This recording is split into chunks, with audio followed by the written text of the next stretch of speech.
So, hi everyone. My name is Michelle Vakianis, and I am the executive director of the Colette Louise Tisdale Foundation. We are a nonprofit, and our mission is to improve outcomes in pregnancy, childbirth, infancy, and prematurity, as well as support in the grieving process through financial assistance, education, advocacy. Um, we are coming up on our 6-year anniversary in September of 2024. And in that time, we have helped over 2,500 families in all 50 states and given away over 1.5 million.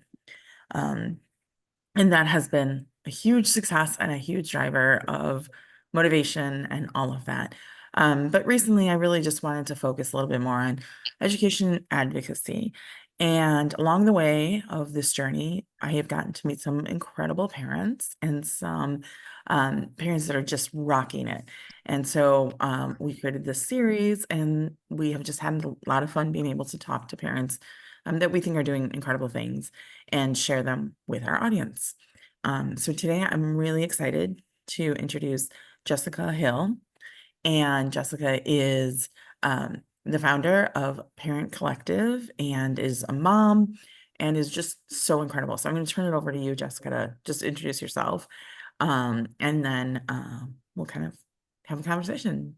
Go from there. Sure. Well, thanks so much for having me, Michelle. My name's Jessica. I run the Parent Collective, which is a prenatal education business designed to help expectant couples find local community. It's sort of inspired by my experience having my husband and I had our boys in England 15 years ago now, which is totally insane. And we were over there far from any kind of support network or family. And thankfully, a friend had suggested that we take this prenatal education class. And she described it as the place that I would make my mommy friends, using air quotes. And the reason that she said that was because they sort all of their participants by their neighborhood and their due date. So you're sort of creating a local community while learning about labor and delivery and how to care for a baby. And it was a lifeline for my husband and I. And come to find out that it's the organization, it's called the National Childbirth Trust, and it's been around for 80 years. It's just sort of woven into the fabric of the UK. So, some of our best friends still to this day are from that experience. And we came back to the States when our boys were 2 and 4. And with no intention of starting a business, I would just have conversations with moms on the playground at preschool about what it was like to have a baby in the US, because I hadn't. And I just kept hearing over and over again from these moms that it was incredibly lonely. They felt really isolated. Some saying they were secretly excited to go back to work and felt real guilt about that because they just felt a little bit lost at home. And most of the parents I spoke to said they didn't really find their parent friends until their kids started preschool. And, that's a 2-year sort of dead zone of support. And it just made me sad. It just felt like there has to be a better way. And I had experienced a better way. So that was sort of what prompted me to start the Parent Collective. Yeah, and that's so amazing and so wonderful. And I think, just a testament to how other countries as a whole are doing much better job of supporting new parents and parents in general. Mhm. And so I think, yeah, there's definitely a lot of pressure for parents to kind of do it on their own. And especially as we're moving away from, the concept of a generation or two ago where you kind of stayed in the same community that you grew up in. So you had sort of some of those supports in place. And as we're moving further and further away from that, yeah, the sense of community is definitely true. And we have a COVID baby, right? Our son is 4 years old. So talk about isolation and all of that. I mean, that's the pinnacle of that process. And so yeah, so I definitely, I love what you're doing. Um, Tell me a little bit more about how this comes into being. So you talked about the prenatal education. Um, What does that look like? Where is it Mhm. available? All of those kinds of things. Sure. So the prenatal classes themselves, it's a series of 4 prenatal sessions and 1 postpartum meetup. And they cover, everything from late stage pregnancy and conversations to have with your doctor as you prepare for labor to, options in labor and pain management and relaxation techniques. We have a session on breast and bottle feeding and a session on new baby care and postpartum transition.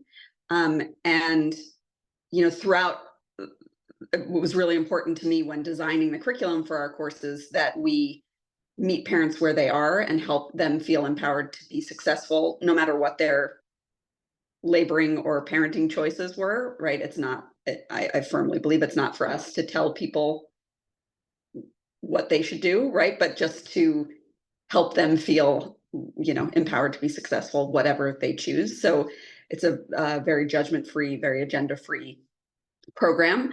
All of our classes are taught by nurses and midwives, so that they couples can get an accurate idea of what the options they have in the hospital, and also it sets up for a more collaborative relationship with your provider, because they can kind of suggest conversations to have to understand your options in the various local hospitals.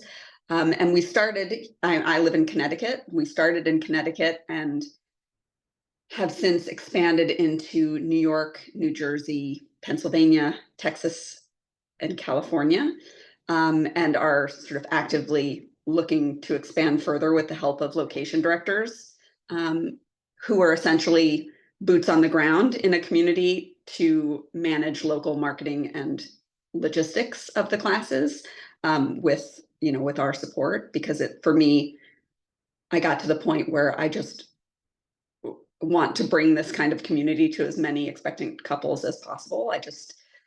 I feel like there's no reason that parents should parent and go through that gauntlet of, the learning curve of new parenthood in isolation, or with the internet as your only support, which is a blessing and a curse. um, Absolutely. so that's kind of where I am right now. I'm sort of looking to expand out to communities all over the country. Right.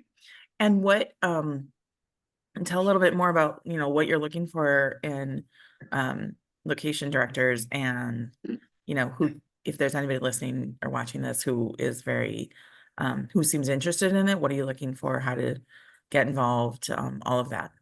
Sure. So I really wanted to create an opportunity, because I was also this mom who wanted a story outside of motherhood, but you know, ended up having to leave my career after my second was born, because childcare became too expensive for to warrant me um, in my current job. So this opportunity is designed to be something that a mom with young kids can navigate, without childcare, without having to find childcare. So it's incredibly flexible. I mean, really, the only thing that a location director needs to be at is the start of the first class of a series, just to kind of get things set up. But otherwise, it's completely in your own time. So we have a number of young moms as location directors. We also have practitioners in the maternal wellness space who want to create a feeder for their current business, taking on a location director role, because then they can sort of build this prenatal community that then could be potential customers for their business in, once they're new mothers.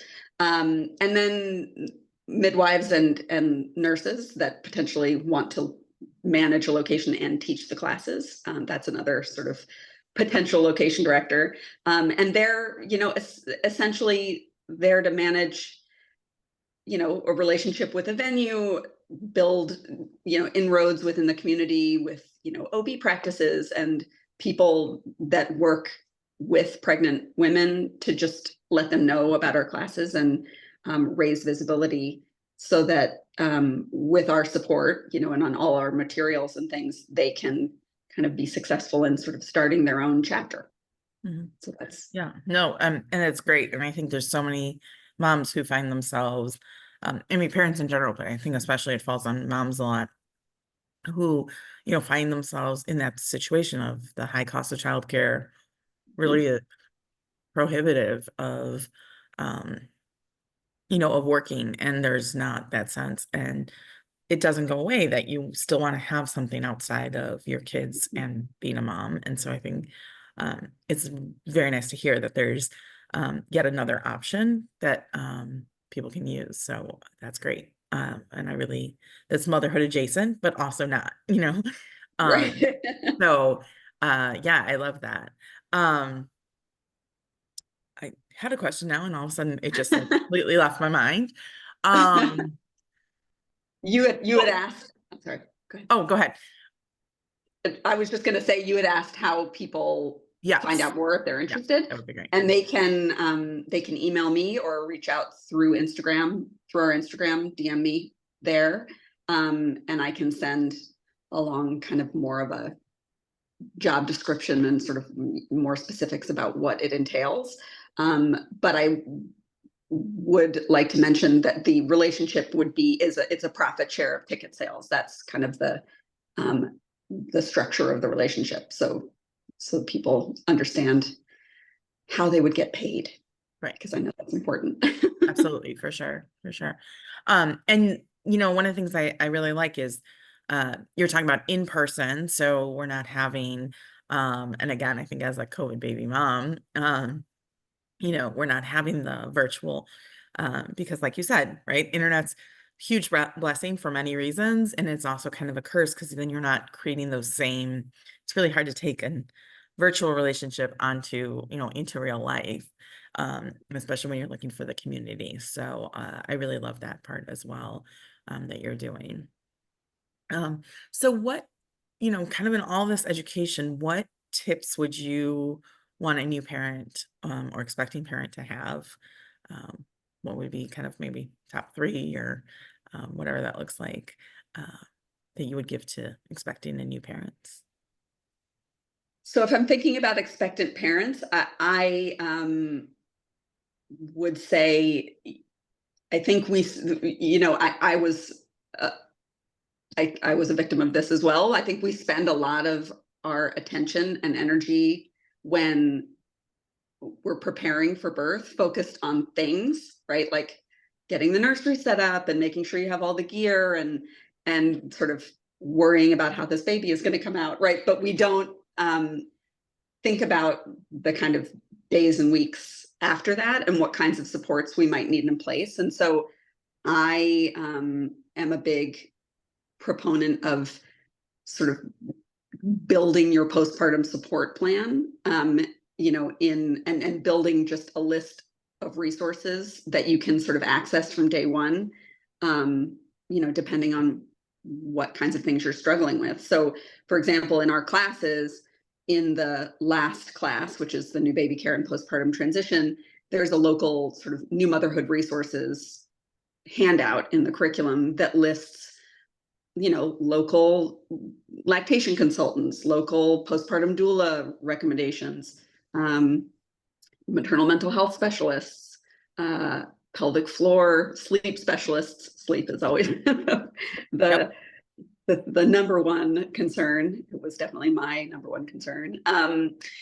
So that you don't have to start from scratch, right? You have kind of a cheat sheet that you can, access. And I think there's nothing worse than when you're in the weeds and you're feeling overwhelmed and you're feeling like something's not going right, to having to fall into a Google hole about that. So I think pulling some of those resources together in advance so that you just have that at your fingertips if you need it, that would be one tip. Another tip that I would suggest is having a conversation with your partner about how your relationship is going to change, because that's another thing that I don't think we talk enough about. you go from being two independent people that can kind of take care of themselves to all of a sudden having to share the load of caring for this totally dependent baby. And without talking about that, I think what ends up happening often in cisgendered couples is that moms are home on maternity leave, so they sort of build the systems on their own for, caring for the baby. And then, even if they're going back to work, they end up carrying the load of, or the majority of that load themselves, even when they're back at work, because there hasn't been a discussion about how they're going to kind of balance that, the work of home and childcare. So I think it's really important that both parents be experts on caring for their babies, so that one parent isn't required to always be there, that they have a little bit of independence and flexibility and can kind of each still live their independent lives, to a degree. In early parenthood. I think that's just a really good way to foster teamwork and guard against burnout and resentment that can sometimes Right. rear its ugly head in relationships with babies. So so those are two things that I would really recommend. And then, I think moms, there is something about moms feeling like they can't prioritize themselves.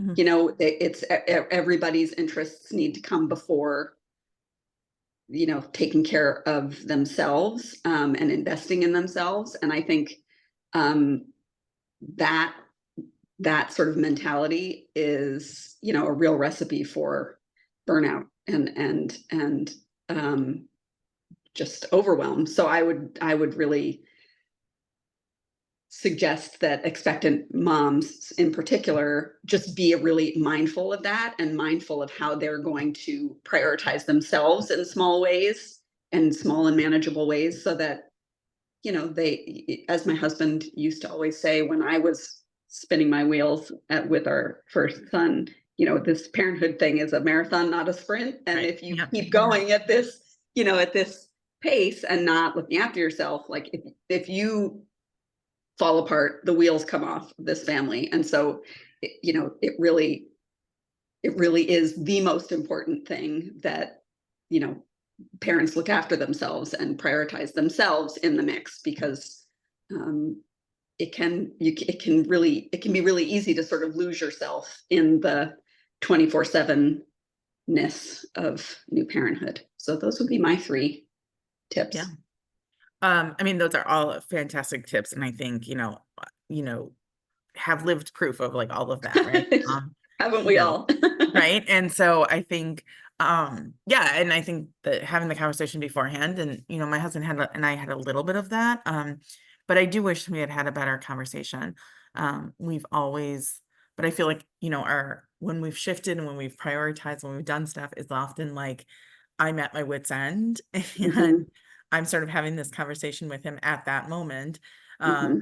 And which is not the best time to have a conversation ever. But yeah, I think that there's definitely, I don't know that I knew mom guilt was really real until I felt it.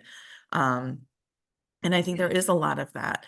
And I think there's a lot of just the view in society, right? Like moms are supposed to be Yeah, super moms and they're supposed to have it all. And, I think rewriting that script is something we're really trying to do. And, yeah. I think it's hard, but necessary for sure. Yeah. Super important. And especially, like, I think, to sort of build on that, if you're a working mom, right, there's that cliche about women are expected to work like they don't have children and be parents like they don't work. And I think I'm such a I'm always banging on to our moms about just having open and direct conversations, whether that's with your partner or your boss, to just, set expectations and, not shy away from those conversations. And I think going back to the parenthood, the couple conversations, I think there's such value in having those conversations when you're still pregnant and it's still abstract, like it's still, you're not in the weeds and feeling, like, um, my mom used to say to me when I had my first, she said, when you have small children, both parents in a relationship feel overworked and underappreciated.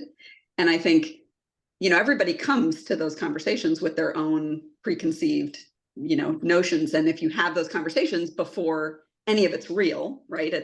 It's all still hypothetical. You can really engage in it in a different way, and there isn't that sort of panic or frustration like you were describing with when you're at your wit's end, Right. which is not an ideal way to start a collaborative conversation. Right, right. Yeah, absolutely. For sure. Yeah, and I think, um, having those conversations and having that grounding also allows you to go with changes, right? Because Mhm. nothing's ever going to go the way that you plan. I'm just thinking my husband got laid off in November. Our son was born in July, and in November he got laid off. And he turned that into, he ended up, he's a stay-at-home dad, and that's been great. And allowed me to really do a lot more work with the foundation. But that was a pivot, right? I had been Right. trying to do a lot, and then, letting go of something that was a pivot, and having to recognize like he wasn't going to do things the exact same way that I did it, but that was okay. And all those kinds of things I think are really important to recognize. Yeah. Yeah. Definitely. Well, thank you so much for joining us, Jessica. This was so informative, and I will share all of, your links and everything else for that. And, any parting thoughts or words or nuggets of uh, wisdom. Nuggets of wisdom. um no, I'm just really appreciative of you giving me the space to kind of talk about what we're trying to do. I'm just uh, it's just me sort of trying to kind of build this community. And so I'm just so appreciative of the women that have gathered around and kind of helped to elevate that message, because I couldn't do it without you. So I really appreciate it. Absolutely. No, for sure. And I think, those of us who are doing endeavors who have been doing it mostly by ourselves, I think we kind of need to stick together and support each other where we can. So it was such a pleasure having you on. I will look forward to all of our, connections and conversations down the road. And thank you so much for joining us. Thank you. Thanks so much.